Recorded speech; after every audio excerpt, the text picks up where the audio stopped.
Guys মোৰ চেনেলৰ অন্য এটা ভিডিঅ'লৈ আপোনালোক সকলোকে স্বাগতম জনাইছো। আজি মই লৈ আহিছো আপোনালোকৰ ওচৰলৈ আনাৰসৰ এটা জুচ।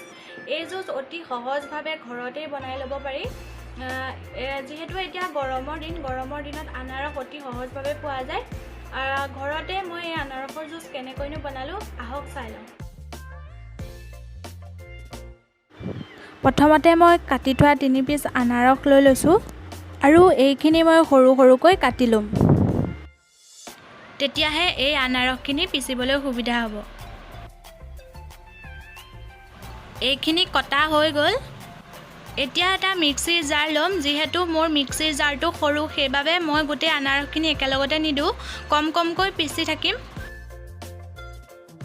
এইখিনি পিছাৰ সময়ত আপোনালোকে পানীও দি ল'ব পাৰে। যিহেতু এই মিক্সিৰ জাৰটো সৰু সেইবাবে পিছাত অসুবিধা হয় বাবে মই এতিয়াই পানী যোগ নকৰোঁ।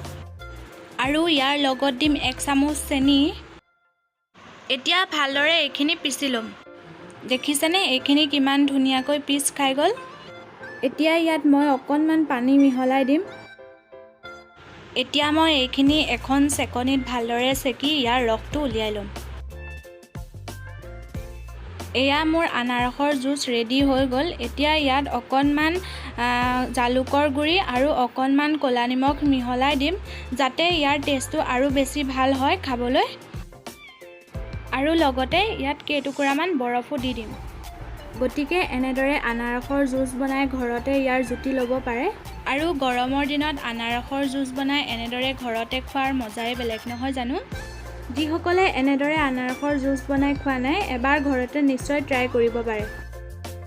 আশা কৰোঁ আপোনালোকৰ মোৰ ভিডিঅ'টো চাই ভাল লাগিল। যদি ভাল লাগিলে এটা লাইক কৰি দিব আৰু বহুত বেছি শ্বেয়াৰ কৰি দিব। আৰু যিসকলে এতিয়ালৈকে মোৰ চেনেলটো ছাবস্ক্ৰাইব কৰা নাই, ছাবস্ক্ৰাইব কৰি কাষতে থকা বেল আইকনটো প্ৰেছ কৰি অল কৰি দিব, যাতে মই যেতিয়াই নতুন ভিডিঅ' আপলোড কৰোঁ আপোনালোকে আগতীয়াকৈ পায়।